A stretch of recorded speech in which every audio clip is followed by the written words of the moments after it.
Halfwit Podcasts. A little foolish, a lot of fun.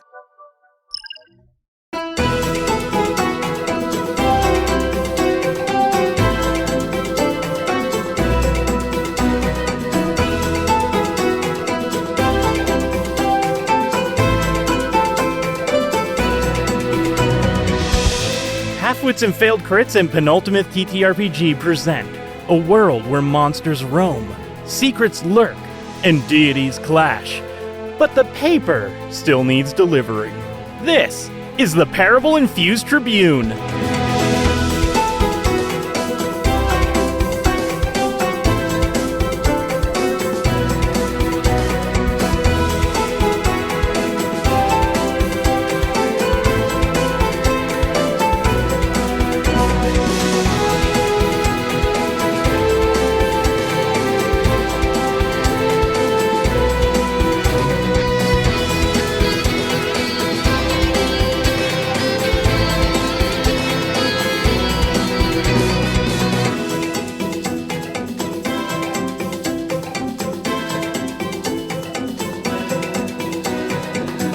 Welcome to Halfwits and Failed Crits Season 2, the Parable Infused Tribune.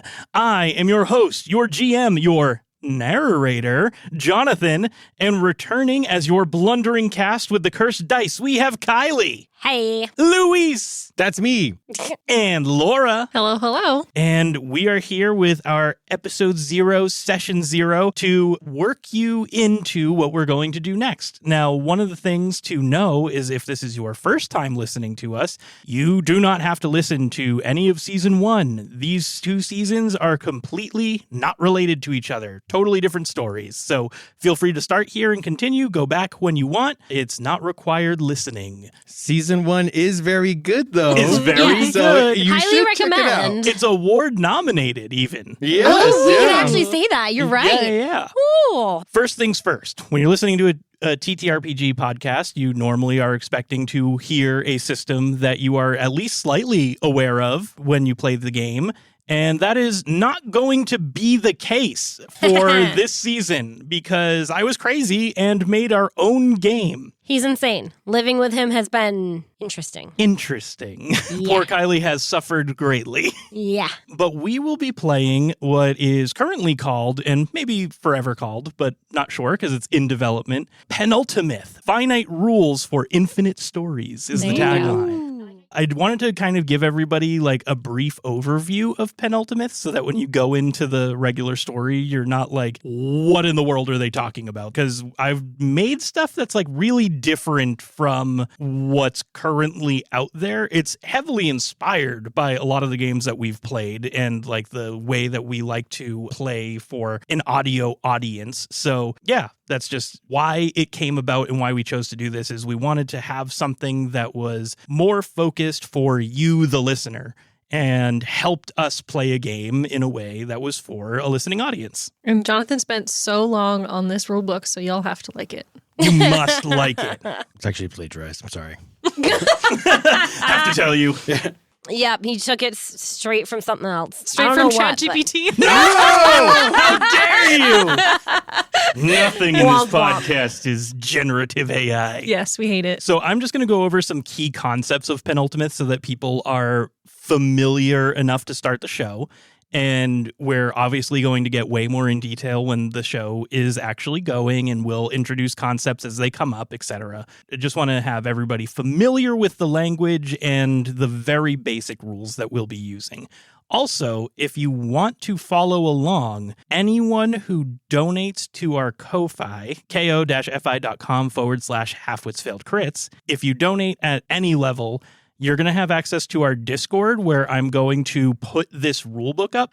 When it's eventually finished development, it'll have its own set price and all the fancy publishing done to it. But if you want to follow along while we develop the rest of the rulebook, you can donate, join our Discord, and chat about it with anyone else who has donated and is looking through the rulebook. Maybe you can even play your own PenultiMyth games while you're listening to the story with other people in the community.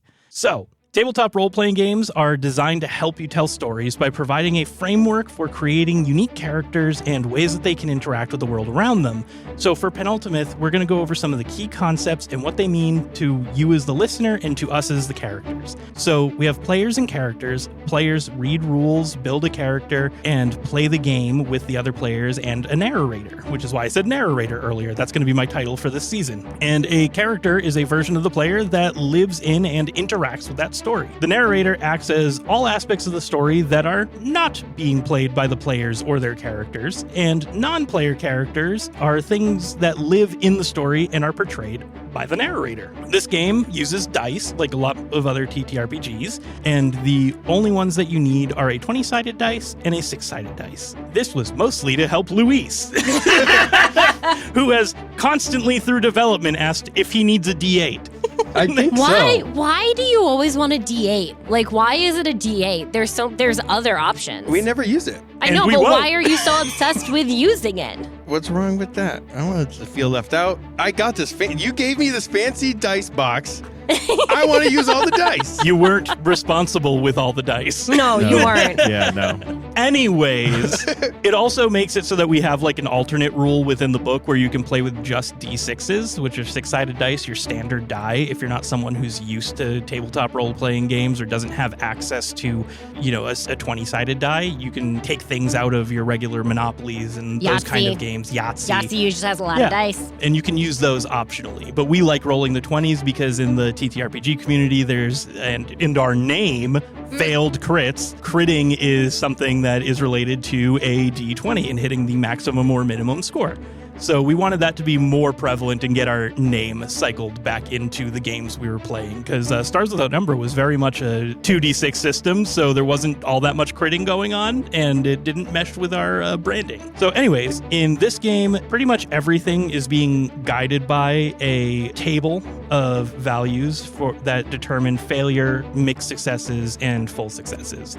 Very similar to what we did before, except I've worked with the percentages so that it works with using a d20 instead of 2d6. So whenever you hear us roll a dice and the result is between 1 and an 8, that's a failure, a 9 and a 16 is a mixed success, and a 17 to a 20 is a full success. And depending on what you're trying to do in the game, those results have different meanings, and we'll get to them throughout play. So mostly, we're going to be using 20s to determine how successful you are, and we're going to be using d6s to determine how much effect your action has. We also have a concept called energy, which is a number that represents how much a character can do before needing to rest, combining concepts that you may have heard of before, like health or hit points and mana or spell slots, into a single resource. So there's only one resource that you need to keep track of, which helps us for like audio storytelling. When we're trying to keep track of a whole bunch of different things, it's easier if we can move it all into one spot. We have skills in this game that are called journey skills or legacy skills. Journey skills represent cultures, jobs, hobbies, and are associated with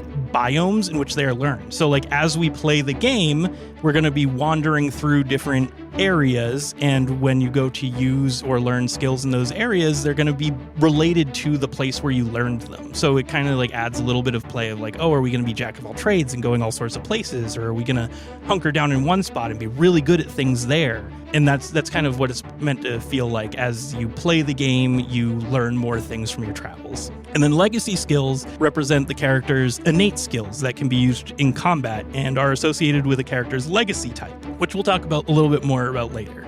We have contests and combat, which we just mentioned. Contests are used to resolve challenges either by comparison or against a desired outcome. So like rolling against somebody or rolling against the success table. And then we have combat, which is used to reduce an opponent's energy to 0 so that you can gain control of a situation that you otherwise don't have control over. We have items and equipment. Items are going to be single-use objects that give you bonuses when rolling, or you can craft them into equipment. And equipment are multi-use objects that provide temporary skills that don't eat into your energy cost. And then lastly, something to understand is character points. Instead of leveling up at certain intervals and having defined lists to pull your abilities from and improve your character, we're giving everybody character points, and they can go through the legacy skills or the journey skills, and they can choose to spend those character points however they want to build skills that are custom to themselves. So that's like one of the key focuses of the system, is making it so that everybody has access to everything in the rulebook, no matter what they're playing. There's no classes in the system. You get to make your own class. You get to make your own skills. You can make your own flavor of how they work. So that's just like a brief overview of PenultiMyth. We'll obviously talk about how the mechanics work as we play. But yeah, you can go and read it. There's quite a bit in there. It's a 27-page document. We've spent since January working on this, so quite a few months. And we've been doing a bunch of play tests, which when we get to the end of this episode where we talk about our characters, there'll be some journey skills that these characters have that a normal level or a normal fresh character wouldn't have. But that's because we did some play tests and we want to keep some of that stuff that we did in the play test but when we start the game. Anyways, I think that's enough for now. And now we can jump into talking about the world we created for this season. So the planet is called Umivra, and it has 12 continents on it and a big ocean. And yeah, we spent a lot of time making it. Do you guys want to start talking about how we made the world and the different places in it, etc.? Sure. Now I'm trying to remember because we did this in like March. We did the box game. Box game? Where we each drew. Oh, yeah. Yeah, so we took turns placing a mark on a hexagonal map, and then each of us took turns making a line to build the outlines of each continent. And then Jonathan, once we had him all, spilled quinoa all over the thing and made all the little nitty-gritty pieces so that it looks like a map and not just hexes. What did we do after that? After we made the maps? Well, Or after we made the actual continents. outline?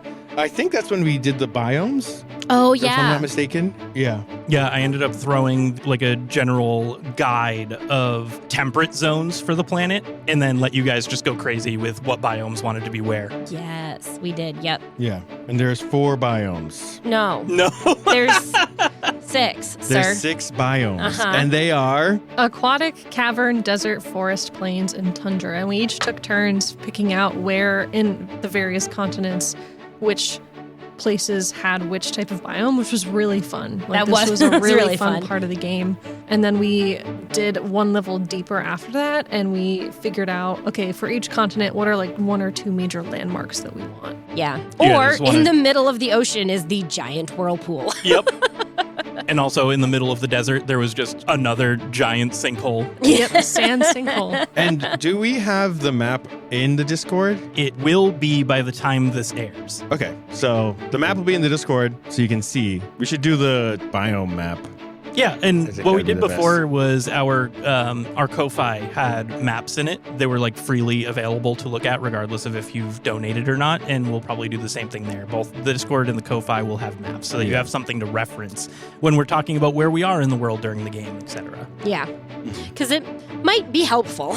Yes. Yeah. There's a lot going on here, and we put a lot of work into it. And if you look in the episode description, show notes of this episode, I'll have links to all of the stuff that we're talking about down there. Cool. Oh, we didn't mention that another thing is that before we even talked about landmarks is we mapped out where our different factions live in the world. Oh, yeah. Which was a really fun competitive game. Competitive only from Luis. We were all very competitive with it. It's a fun, nice, dandy time. We'll get to the factions after we talk a little bit more about the gods in the world. Okay, so we won't describe the faction map. No. No, not yet. But there's Okay. another map coming up if Yeah. anyone's a map enthusiast and just frothing at the mouth for more map talk. We've Yeah. got maps on maps on Maps on maps. Literally, we got a bunch of clear sheets that we lay on top of each other so that we can see. Yeah. It's really confusing, actually. So you guys want to talk about any of the landmarks that you made in the world? One of my favorites that I made is called the Blood Falls. Mm-hmm. And it looks like a waterfall of red water in this little pond area. And it's just, it looks like blood, but it's not. And every single day, the water has a different flavor to it. What? Yep. If it's not clear, our last campaign was fairly serious. We were silly, but the campaign itself was really serious. We're going to try and be real silly this time and just see how it goes. I know I'm not personally fantastic at real silly, but we're going to go for it. Are we going to leave Florida as Florida on the map? No. So we have a bunch of TBD names, and we're going to refer to them as such when we want to, until they become real and get different names. Are we legally not allowed to call it Florida? I don't think know we if can we're call it legally- whatever the heck we want. Yeah. But we do have a spot on the map that's just called Florida right now. Yeah. We also have secret tunnels. Secret tunnel. That might be not legal to include. That probably is not. I really like our swamp name, which is My Swamp. My swamp. So we went kind of crazy with the landmarks. My favorite landmark was I was like, oh, there's an aquatic region kind of in the middle of a forest. This will be like some watery glen. And Luis asked, is he with Dry Greg? So now that spot on the map is called Watery Glen Dry Greg. Yep. There's also a suspended city. Don't look down. Oh yeah, we're using Legend Keeper for a lot of our stuff, which is really great. Check it out if you haven't used it before. Super handy. And it's really helpful for keeping track of like biomes and locations and NPCs and stuff. And, you know, our awesome landmarks like the Great Geysers, aka Shigushin. Also, we have one called the Appalachian Trail, so we're not stealing names from anything. That one we might have to change. Yeah. Do you have to pay for Legend Keeper, right? I do pay for Legend Keeper, yeah. Yeah. So if you use our code halfwits and failed That's crits, not it. you'll get 20% off your first year subscription. You Well, we have can to maybe make an talk to agreement Legend with them Keeper about first. that. Yep. Yeah. We should leave that in. Yeah, so No. maybe by the time this airs, that'll be true. They would have to provide us a code, and it's not going to be half-wits failed crits. Yeah. A bunch of them. All the podcasts I listen to, they're like /lastpod. And Yeah, they're an abbreviated version. It's not going to be the whole thing. why not? Could be whatever we want it Yeah. to Oh my be. god. It'll probably be /failed crits, not halfwits. Yeah. We have one called Vacation Beach, not Maine. Yeah, not Maine is important, but it's Vacation Beach. And underground cities. So we've got suspended cities and underground cities. We got some volcanoes lurking on some of these regions and a bunch of like giant mountain passes. One I think we called the Divide. That's in the And then- tundra up north, right? Yeah, think and it's then up the north, yeah. Vault Mountains, which I think are on Relveridge. Is that Jonathan where- went through and named all of these continents, and some of them are real wild.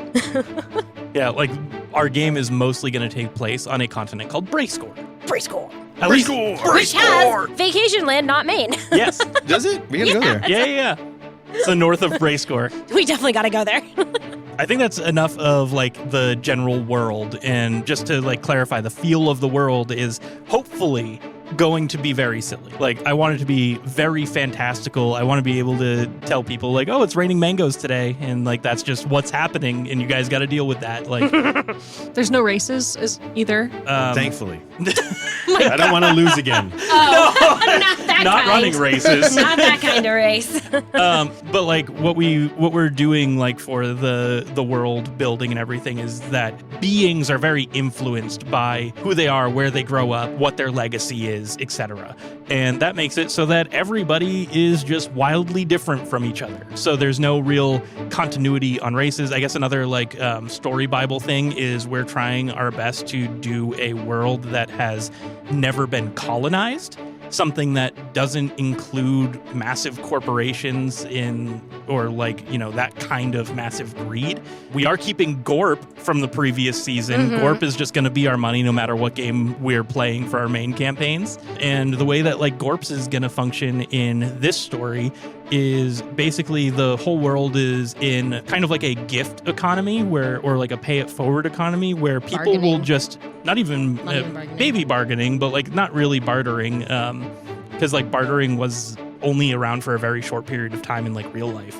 But it's more of a like, we'll do something for you because we know you're going to stick around and do something for us. Mm-hmm. And whatever that is, whatever form it comes in, that's kind of like the vibe we're going. One of the things from our previous campaign was that everywhere was really hostile, and we're trying to make it feel like everywhere here is really friendly with like, there can be hostile elements everywhere, but the general populace is friendly, the populace is diverse, they're always kind of looking to just provide for each other, and that's kind of the vibe we're going for here.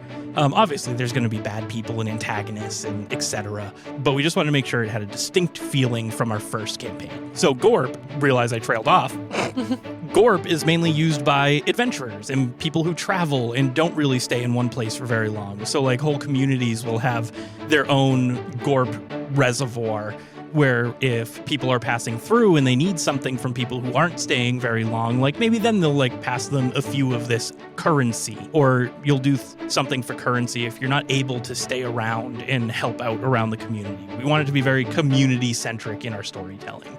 So, occasionally people will get some gorp and you can use it to just buy things outright.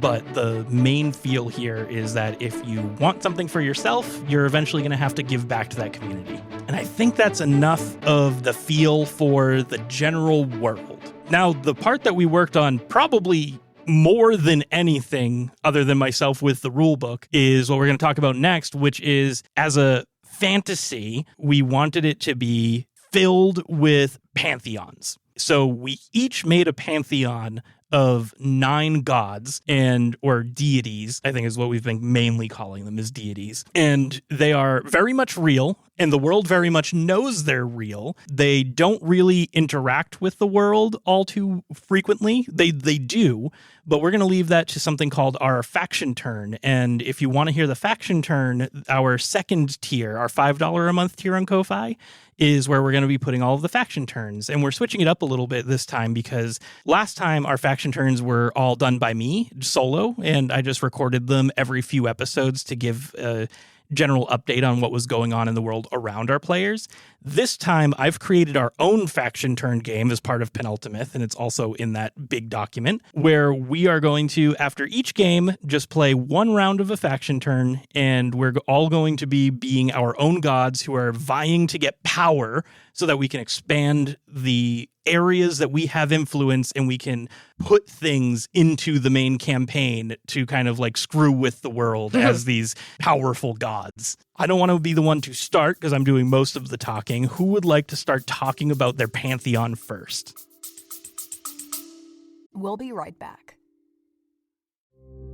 Hi everyone, it's Jonathan here to talk to you about Legend Keeper. As a game master, I'm frequently finding myself digging through notebooks, Trello boards, Google Docs, etc. There's always a program that in the moment feels like it works better for world building, session planning, or note taking, but it becomes such a hassle to find what I need later. That was until I found Legend Keeper. I was immediately sold by the ability to upload maps and place pins on them to visually link and navigate pages. The maps are even just a single click to replace without changing any of the pins, so you can easily update your world as you go. Also, when you go to place a pin, you can either link to an existing page or create a new one based on a template that you designed. I'm wicked excited for a new feature coming out called Timelines that lets you visually map the history of your world. So if you are a game master, a note-taking player, or even an author, sign up now at legendkeeper.com. And if you join their Discord, let them know we sent you. I will go first. So my faction, or pantheon, is called the Celestial Accord, and their main quote is, "All knowledge is worth having."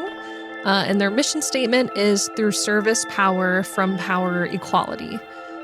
So my ideals are to, like, the people that are within this pantheon, they worship their deities, and they make pacts with them, and they believe that through these pacts they can get something from the gods and give something in return, and then from what they get, they gain like knowledge and understanding and power for their own enlightenment and for their own like power gains.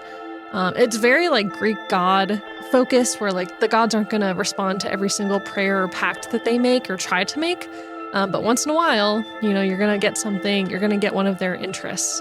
And so the leader of my faction, her name is Lilith, the Star Whisperer. And her ruling group is called just Astral Archivists, because they collect knowledge and document each pact made. And my symbol is, it looks like an atom, basically. It has like the 4 circles around the 1 dot. And it's for their 3 main deities and the nature, spirit, magic, which we'll get into. And then also the mortals, which they believe they're just as important as deities, which they kind of are, but they don't think that. So let's get into my pantheon. So first I have Lamfada, and he is the god or deity of harvesting and foraging. And then I have Yume, who is the deity of sleep and dreams. And then I have Tremides, they, them, and they are the deity of mushrooms. Shout out to Moonshine. Someone finally started listening to NADPod. I did start listening. They're so good. Love it.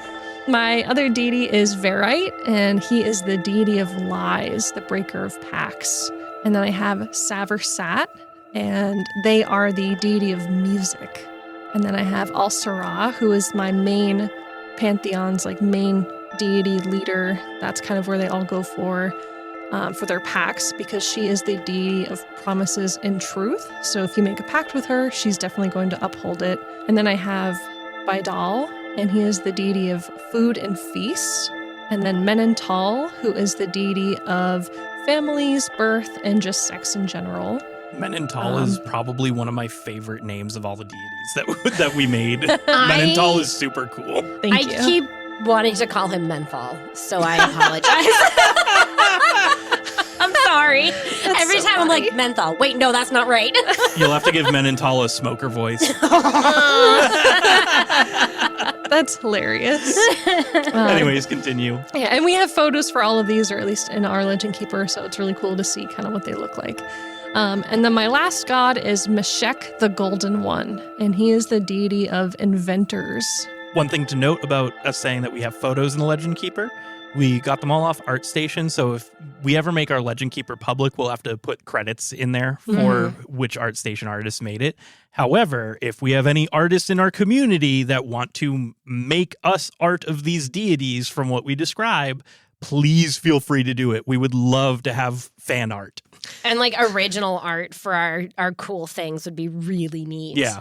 Yes, and there's a lot I'm not saying about all of our gods because we don't want to overwhelm you, but I have so much brain rot about these gods that I have paragraphs in this Legend Keeper thing, so we're saving you from that. But those are all of my Pantheon deities. Yeah, and you'll be able, like we were talking about with the faction turn, you'll be able to hear more of that in-depth stuff when we actually start embodying these deities during their big war that's kind of happening. Who would like to go next and introduce their Pantheon? Can I borrow your laptop? Yes. Luis is got like, I Luis. feel left out. Luis will be introducing his Pantheon next. Oh my God, I don't have a quote. And you also have a cool image will go here. I don't have the image yet. It's, work I in went to the progress. wrong place. I already messed it up. Okay. I'm back, baby. All right. My Pantheon is called the Vagard. My symbol looks like the flying spaghetti monster, but with crab eyes. My Pantheon is more about discovering the world around you. So my deities don't tend to stay in one place. And if you ever go to look at the faction map, that'll make a lot of sense because my faction is wildly spread out in probably not the best way. Absolutely not optimal. Yeah. Definitely not. But that is because the world will be mapped and the people will be masters of their domain. So everything about my Pantheon is travel, adventure, and discovery. And I'll just do the quick rundown. I have Javoria the Mist. She is the deity of rain, and she controls the water cycle. She's nice. And then I have Klaken, the deity of durability. So he will be more about crafting and, basically looking at the functionality of items. Kurandos, which is my character's deity that he follows. He is the deity of rot or medicine. So he turns decay into life. But then I have Nieblos the Hidden. He's the deity of fog. So it's stealth, but not necessarily sneaking around. It's more confusing or, leading somebody off the path. Then we have Mappo, the deity of negotiation. She's a little merchant lady. Tantantios, deity of tactics. So planning and navigating terrain. Again, sticking to the, nature vibe of the Pantheon. Solili the Sleepy, the deity of rest and naps. My sacred god, Yeah. personally. Goomgli, My favorite name from your the Pantheon. deity of sight. Goomgly, if you ever do get a chance to look don't. at the Pantheon. I'm looking at it right now. Don't. He is the only exception in my Pantheon because he It's atrocious. yeah, he's a floating meatball of death. Is the best way to describe horrifying. it. And then last but not least, I have Krimkul, the deity of glasses. It sounds dumb, but she's really cool. She's a sculptor and a glassmaker. And it's more about appreciating the beauty of the world around you and seeing things in a different perspective. Well, that's So, lovely. Awesome. Did you have anything else to say about your Pantheon? Yeah, it's the best one. And when we get to the faction turns and you donate, you will hear a lot about how my deities kick everybody else's deities' butts. He's also going to introduce microtransactions. So if you give him little bits of money, he will do things with his deity that are not in the best interest or whatever you tell him to do. I will 100% do whatever you want for money. Yikes. That is a very dangerous thing to open Send up. money to this bank account number, 943. No. Oh, God. And Kylie, what's your Pantheon? Okay, so my faction Pantheon is called the Abide. So the Abide is focused on maintaining peace and accord among the divine factions. What? Excuse me! Wow. No, I'm just kidding. Wow. I was like, oh yes, benevolent beings, while the rest of them are like evil. Mine are nice. And I'm like, what the heck? I think mine are only the ones that are truly evil. Yes.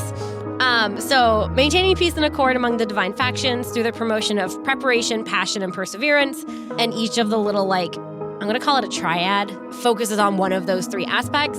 The triad that is based around nature focuses on preparation, and their motto is to learn from the past and prepare for the future. The triad that's related to spirit focuses on passion, and their motto is the accord between impulse and tradition. And then the triad that is focused on power, or that is arranged around power, focuses on perseverance, and their motto is success is never final, failure is never fatal. My symbol is some type of variation on a peace symbol. I hadn't really thought that much about it, and I'm not very artsy, so if someone wants to make me one, that would be great. And the leader of the Abide is Aliana the Promise, the deity of accord. So the deities themselves. The first one I have, he is named Calvadasan the Learned. He is the deity of learning, and he looks kind of like a giant-ass owl. I love him. This is my favorite one. And he is the deity that my character in this campaign follows. So she is a follower of Calvadasan. The next deity I have is Similla, the Entrenched, and she is the deity of settlements. So like putting down roots and having a place that you call home and go back to. I have a comment in my little description that says, people seem drawn to areas that this deity has rested, and they frequently end up building and starting new lives, unsure of how or why they got there. So she kind of draws people in and then just like leaves them there, which is a little weird. Balai, the Calamity. They are the deity of disasters. So they take a lot of different forms. Some are feminine, some are masculine, some are horses. So really whatever disaster looks like is... Why did you make that noise? I hate you so much. Okay, the next is... Oh, and those are the trio that are related to nature. So this is the trio that is related to spirit. I have Neoluma, the Willful, is the deity of impulsivity. So deity of intrusive thoughts and just doing whatever your brain comes up with and not thinking too hard about the consequences. This deity is also basically a very, very large cat. Aliana, the Promise, is the deity of accord, leader of the Abide. She's basically the mediator of all of these groups. And then the last one for the spirit grouping is the deity of traditions, who is named Sarawi the Staunch. And she looks like a Ghibli version of Togepi. I like that description. No other information needed. Ghibli, Togepi. And then my last grouping for the power section is Akaluna the Vital. Akaluna is the deity of blood. So the life force that keeps your body going, but also the thing that is spilled with battles and disagreements and that kind of thing. Then we have Valdaret, the Valiant, who is the deity of courage. So all courageous acts, big or small, fall under his domain. And then last but not least, we have Silhani, the Futile, and she is a deity of failures. She is also incredibly jealous of the praise and validation that her brother Valdarit gets, because she's like, well, people keep failing and no one praises me about it. They all just go to him. And then she doesn't know why they keep doing that when she's the reason. But I think that's all of them. Yeah. Lastly, it is my faction, my Pantheon, the Obligate. They have a mission statement of to interact is to create unknown realities, and they must be known. The Obligate consists of 3 groups of deities, each focused on types of interaction.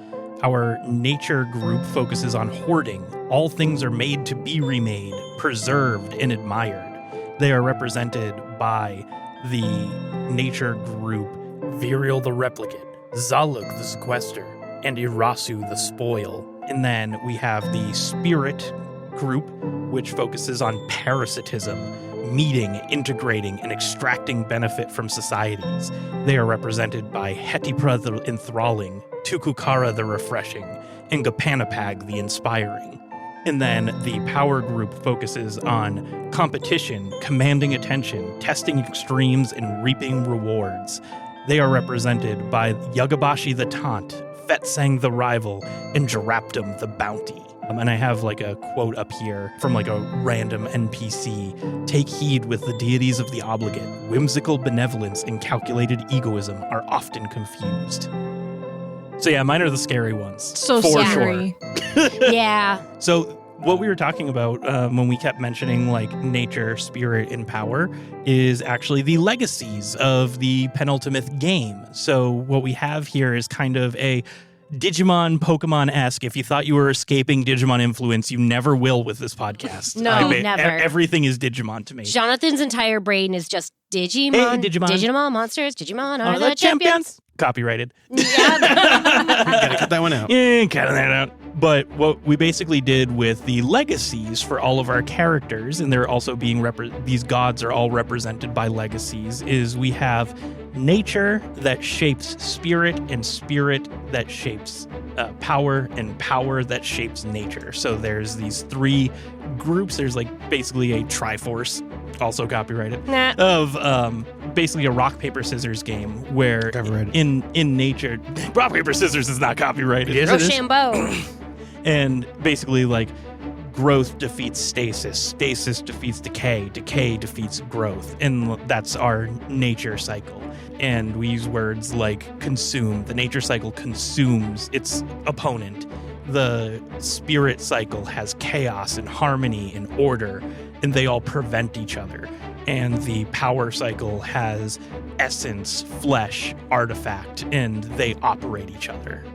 So that's kind of the like feeling we're going for here. And then mechanically, you'll see that in game when we go to have conflict with people. If your legacy beats an opponent's legacy type, then you will have basically advantage. You'll roll more dice against that person so that you're more likely to succeed because your legacy type is better than their legacy type.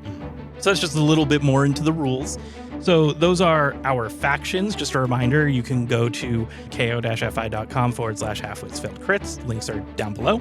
On there, you'll be able to listen to episodes where we play all of these gods. And yeah, it'll be a lot of fun. It's basically like, I made like a version of Risk where we kind of made our own map and it's overlaid with our world map.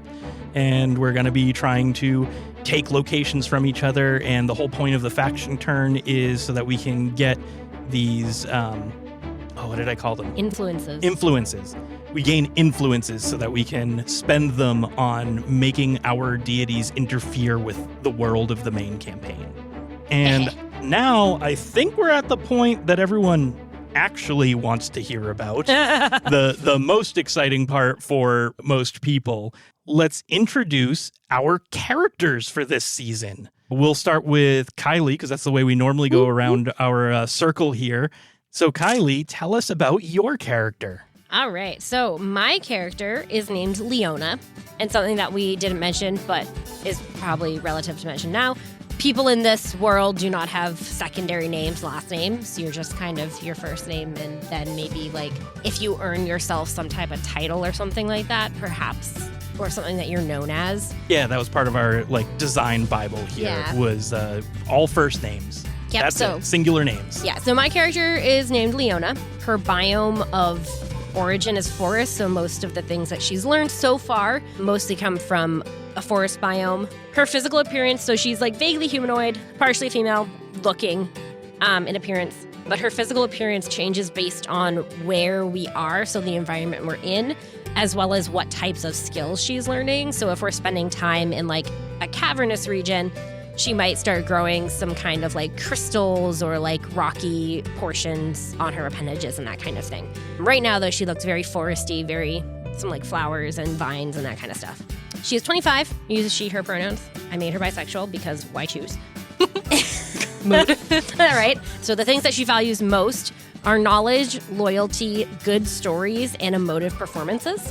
Leona is a traveling storyteller, if I had to like sum it up in like one brief sentence. She comes from a family and a group of people who travel the world essentially sharing stories from different places and accumulating new stories so that nothing is ever forgotten. As they follow Calvadossin, the learned, so they accumulate knowledge and try and share it as best they can. So she likes stories and emotive performances. She's loyal to her family. She has a deep desire to learn. She also has a very strong fear of being left behind, which is what kind of prompted her to take this journey, is that her family settled down in one spot, which is not normal for the group that they were part of as traveling storytellers, because one of her younger siblings became ill. And so the group stayed with them for a little bit and then continued on their journey. And so now that her younger sister is better and she is older, she has decided that she doesn't want to be left behind by the rest of her, what she now considers her extended family. So she is going to look for them. And that is how she ends up in this group and with these people that you will meet shortly. Her main legacy is Harmony, which is in the spirit group. Her secondary legacy is Growth, which is in nature. Her third is Being, which is in power. And then the last is the opposite of Harmony, Chaos, which is in spirit. For Leona, I created 4 legacy skills. Her first skill I named Enchanting Voice. It is basically like a call to distract or like a song to distract someone. I have a Magic Blast, which is exactly what it sounds like.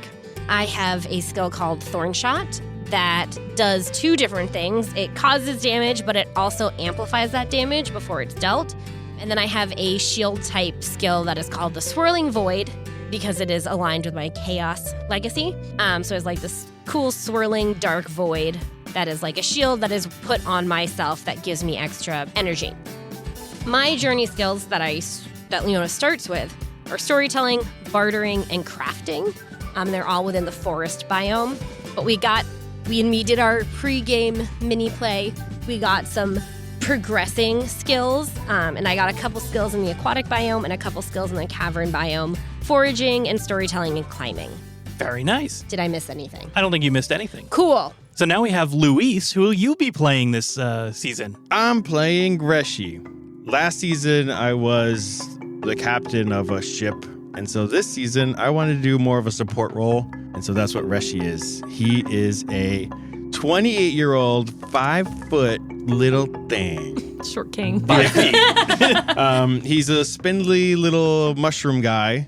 He is wearing, imagine like a Robin Hood-esque type of tunic and pants. It's going to be like a burgundy color, like the color of the trees, the color of the dirt, because he is a mushroom man.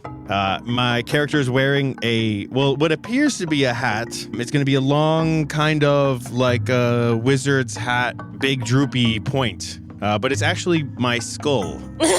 So It says mushroom top. I can take it off, but I do almost die. So that shouldn't happen. It's just like rather horrifying for people to watch. Yeah. But it's not entirely fatal to him. You just take your mushroom cap off and scratch your brain and then put it back on. I say, all right, goodbye. This is my Irish goodbye. And just rip off my head. So. Oh, God! I gotta go, guys. Yikes. Well, Reshi uses he, him pronouns, and he is totally straight. Completely 100%. There's no ifs, ands, or buts about it. Why is your spine just like bending that way right now? Why are you just like recoiling away from the mic as you say that? There's no way he's got goo eyes for any himbos. Why are you closing the closet door there? What's going on? What is happening? Why are you getting into the closet? Come out. We're recording. Where are you going? I swear. Aresi is mostly a nature guy because he is a mushroom. And he follows Kurendos, which is the deity of medicine in the Vagard Pantheon. And we'll just edit that. Yeah. Most definitely. Yeah. Edit out the So dog my growling. first, second, and third legacies are all nature. They're growth, decay, and stasis in that order. And then my fourth legacy is power, artifact. Right? We changed. Yep. Yeah. Now, remind me, did you roll those or did you pick them? Nope, I rolled them in the book that'll be available for sale eventually. And that you can see on the Discord for $5. $2. For $2 a month, you can see how I got my character because I actually rolled my character entirely. I didn't. Besides the legacy skills that I'll go over. Anything that's available to roll, you roll. Yeah, exactly. Yeah. Yep. I think we all did that too. So my journey origin is in a cavern. Should we go over a little bit of the background? Yeah, you went over the background of your Yeah, I she character. did, went a yeah. little bit. Yeah. A little bit. I didn't go in depth. So Reshi, my background is a cavern. My journey origin is a cavern, but that doesn't necessarily mean that I lived in a cave. It's a cavernous area, so it was a foresty-ish place that had a lot of little dwellings inside of it, but it wasn't like a big underground cave network. But that is where Reshi's grandfather came on the continent Brayscore. Reshi's grandfather was a medicine man that traveled across the world and ended up where Reshi was born. And Reshi's following in his footsteps to fill out the rest of this book with all types of medicinal knowledge.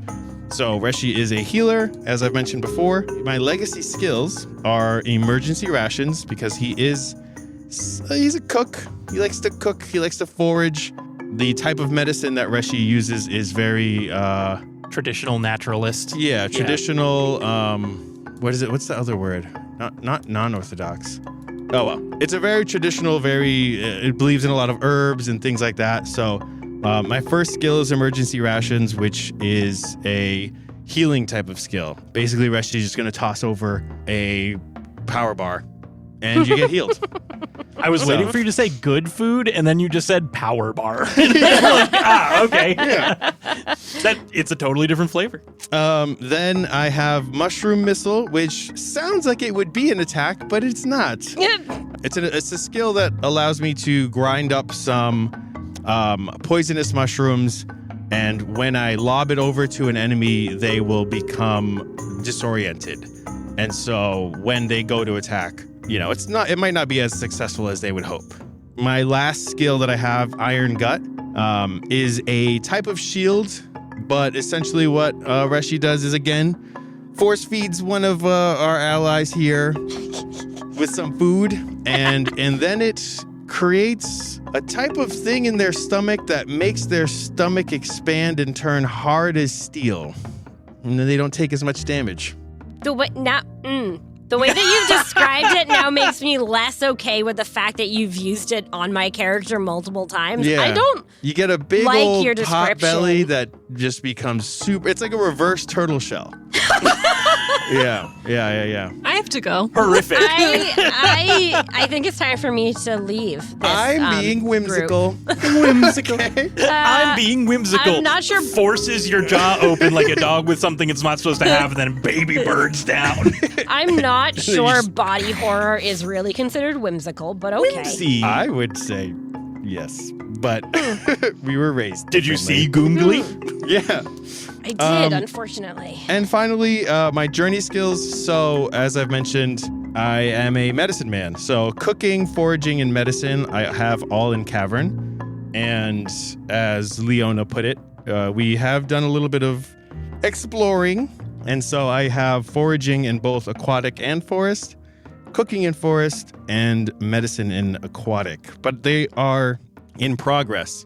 So I don't have that I don't have that skill fully fleshed out at the moment, but I am working towards it, which is a really cool mechanic, I think, in the game. Yeah, I guess to mention a little bit about that mechanic since you brought it up, basically what we have is you can do anything you want to as a dice roll that costs energy, and you can name that journey skill. So when you do that, we look at where you are when you do it, and you mark that on your character sheet as level 0 of a skill in a particular biome.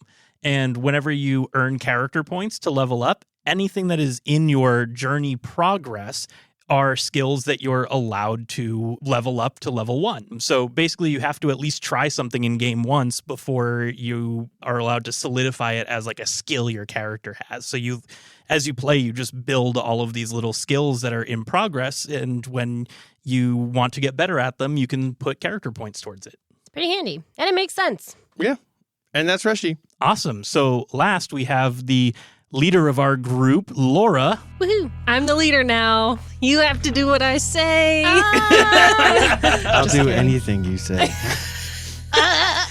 Okay, so I have had this character in my head for at least a year and a half now, so I'm finally able to talk about it.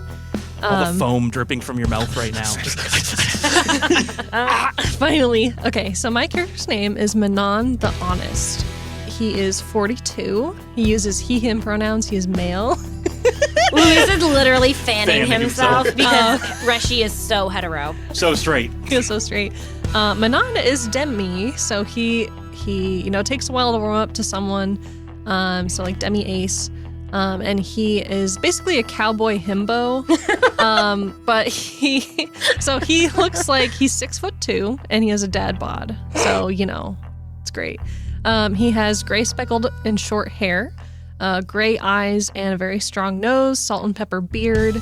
He has a burn scar on his neck, and he has a cool face scar going like down his eye to his cheek as well. And he wears fur and iron armor, and his right arm from the elbow down, it's actually a big axe, and it's like fused into his body. So that's just how he is. It's not like a prosthetic or anything.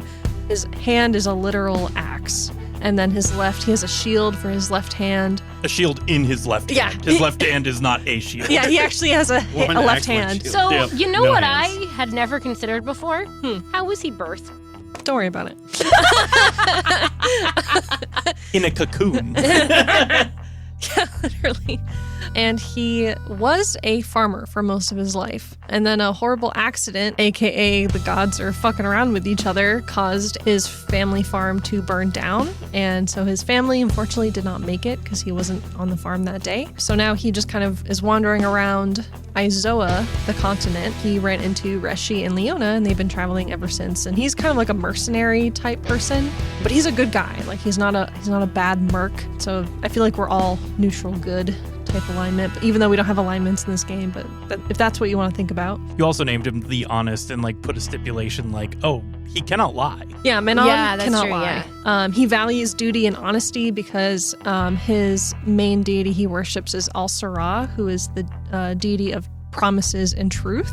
And so if he lies, then he's not going to be in her favor anymore. But he also worships, to a lesser degree now, Lamfada, because he's the deity of farming and like agriculture. And he also worships one of Luis's deities, Tantantios, because he's a deity of like mapping and strategy. And Manan is very strategic, and he is really into cartography as well. So he kind of worships him too. So the deity of maps is not Mappo. No, there's a difference. Mappo is a surveyor, and Tantantios, I made that name. Yeah, can you chose say that. it? Tantantios is more of like a nature trail, like make a path, like a trailblazer. Okay. I'm going to change all of my deities to be map related. A variation of a map. Laura, continue. Okay. And for my legacy, my main is Artifact, which is under the power type. And it's Artifact because I literally wield a axe in my hand, which is an artifact/tool. And then descending order, we have, next one is Order, hilariously enough, under Spirit. And then Growth, because he was a farmer, which was under Nature. And then his last one is Being, because he's humanoid-ish, and he is a being. Let's see. And then his legacy skills for combat, main power, axe. Main ability. He hits chop. hard. Manan is the tank of the group. Like, he will protect his little support team to his last dying breath. His little mushroom himbo. Yeah. Like, Manan is definitely dad energy. And I also have shield toss, so I can throw my shield really far and hit someone out of range. And then I can also just use my shield as a shield. Who would have thought? And then my journey skills, so non-combat related. Under forest, I have agriculture, which I probably won't keep for long because he's not a farmer anymore. Hunting and cartography. And then in our playtests, I got really good at cartography in the aquatic and cavern zones, and also gambling, which I was not expecting, but it came up and it was a fun time. We can talk about the gambling You briefly because it was part real of the well, too. playtest. So, like, one of the things that happens with journey skills is the higher level your journey skill is, the more 20-sided dice you roll. Mm-hmm. It can be against the success table, or it can be directly against someone else. In this case, it was directly against another non-player character. And that non-player character was rolling 3 dice and taking the highest number. And Manan was rolling a single die, and he won. So he Multiple times. Yeah. And it was very crazy how that worked out, but it was fun. And now Manan has gambling and is like, oh, maybe I'm actually good at this. We need to be careful because we don't want you to become an addict of gambling. That would be bad. What? You'd have to change your deity again. Again? What? Oh, no. And he carries all of his equipment in a big bucket as well. Yes. Forgot the about bucket is important. It's very important. Not a backpack, it's a big bucket. And that's it. Awesome. I guess I'll talk about the concept of the game. So we're calling the season the Parable Infused Tribune because it is a representation of this group and what they'll be doing. While not a traditional newspaper, our group is really relying in on the gift and pay it forward economy thing, and they're being couriers to like help guide them as to where they're going. Like Manan is doing the mercenary thing and just trying to find like things to do, bounties, people to help, people to save, etc.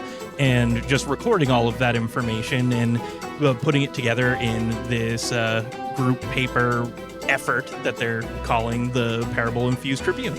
And Reshi will be documenting in his big tome like all of these different things that he learns about foods and plants and etc. But if there's any point in time where he learns something that he kind of wants to share with other people, like they can put it into these leaflets, these pamphlets that they kind of leave around places as they visit. And Leona wants to tell stories, so like that's where the parable part comes in, and she can write about things that they've experienced or like different folk tales that she collects as like we walk around. And that's just kind of the way that they're interfacing with the world. They're not big destiny-focused buff heroes chosen by all of their gods and everything. Our goal here is to play just people living in this world and exploring it with their own motivations and just doing that together. And I think one of the things that we talked about originally when we were like planning was that we're actively trying to avoid the call to adventure with like I think when we were talking about what our group will be doing like as part of the concept, I wrote down the phrase basically a traveling quest board where like we travel around and accumulate all of this information and knowledge and stuff, and as we're going to kind of alert people to be like, oh hey, there's like this giant troll that's harassing this village or whatever. So if anyone here is willing to tackle that, like here are the directions on how to get there and what they're willing to pay you if you do that thing for them, and then moving on. So like we're kind of learning all of these big things that theoretically could be like your quote-unquote call to adventure, but we're actively trying to give them to other people. And just continue which is exploring. really funny. Yeah, and the Parable Infused Tribune, abbreviated, that's PIT. Which was our main nemesis from last season. The Pit crew. Yep. So that might be something we refer to ourselves going forward, is they may be the pit crew, which was also funny when you consider in our previous campaign how much failure to be able to race came up. Yeah.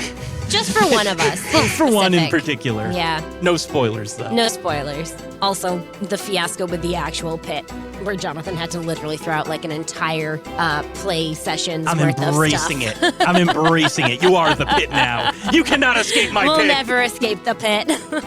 Well, I think that's all we have planned for this session 0. So you can effectively jump in and listen to the first episode at this point. There should be a few episodes up all at once, so we're excited to hear your thoughts. Make sure to come and join our Discord, and if you want to be part of get the new rule book and playtesting and all of that stuff, make sure to donate the $2 a month. If you want to hear the faction turn and you got the money, up it to $5 a month, and you'll be able to get all of those things. So we are really looking forward to interacting with all of our fans, old and new, and jumping into the world of Umivra. Oh my god, you guys, by the time this goes up, I'll be a wife. You'll be a waifu.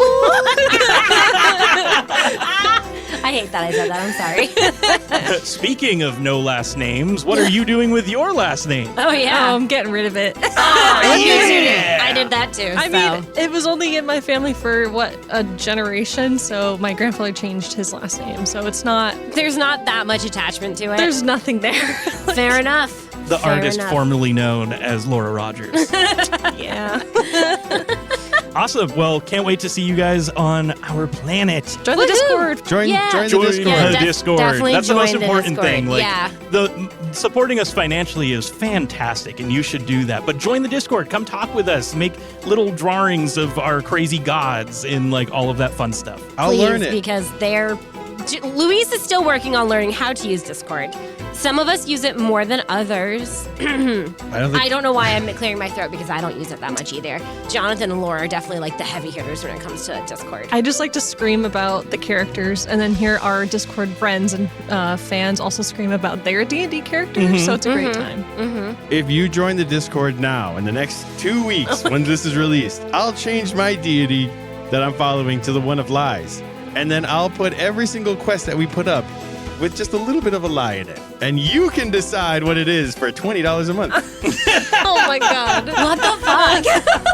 It's a good pitch. Okay, we are out of here. Enjoy the Parable Infused Tribune. Bye-bye.